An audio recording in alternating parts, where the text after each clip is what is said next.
നമ്മുടെ സിറ്റിക്കകത്ത് ആർക്കും വേണ്ടാത്ത കുറച്ച് സംഭവങ്ങൾ ഇതുവരെ ഉണ്ടാക്കിയിട്ടുണ്ട്. ഇവിടെ ഒരെണ്ണമുണ്ട്, ഇവിടെ ഒരെണ്ണമുണ്ട്, പിന്നെ പട്ടത്ത് ഒരെണ്ണം ഉണ്ടാക്കിയിട്ടുണ്ട്. സ്കൂള് ബേസ് ചെയ്തിട്ടുള്ള സ്ഥലങ്ങളിലാണ് ഇതുപോലെ സംഭവങ്ങൾ ഉണ്ടാക്കിയിട്ടേക്കുന്നത്. ഒരു ഉപയോഗമില്ല. സംഭവിച്ച് പിള്ളേരൊന്നും അവർ ക്രോസ് ചെയ്യത്തില്ല, ഒന്നും കാണാൻ ഒന്നുമില്ല. ക്രോസ് ചെയ്യുന്നതും കാണാനില്ല, ആരും ഇങ്ങനെ നടക്കുന്നതും കാണാനില്ല കേട്ടോ.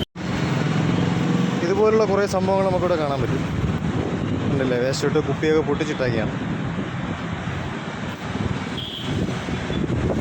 കൊള്ളാം. പിന്നെ രണ്ട് സൈഡിൽ നിന്നുള്ള വ്യൂ എന്ന് പറയുന്നത് നമ്മുടെ ഹൈവേയുടെ മേളിൽ കൂടി ആയതുകൊണ്ട് നല്ല ഒരു വ്യൂ കിട്ടുന്നുണ്ട്. രണ്ട് റോഡിൻ്റെ എല്ലാത്തിൻ്റെ ആയിട്ട് നല്ലൊരു വ്യൂ കിട്ടുന്നുണ്ട്. ഈ ഒരു വ്യൂ നോക്കിയാൽ നല്ല രസമല്ലേ. അങ്ങനെ കുറേ സംഭവങ്ങളുണ്ട്. കുറച്ച് ഫോട്ടോസും കാര്യങ്ങളും എടുക്കാൻ വേണ്ടി ഒരു സംഭവം ഉണ്ടാക്കിയിട്ടു എന്ന് വേണമെങ്കിൽ പറയാം. ലക്ഷങ്ങളും കോടികളും മുടക്കിയിട്ട് കണ്ടല്ലേ. ഈ ഒരു വ്യൂ നോക്കിയേ, അടിപൊളിയല്ലേ.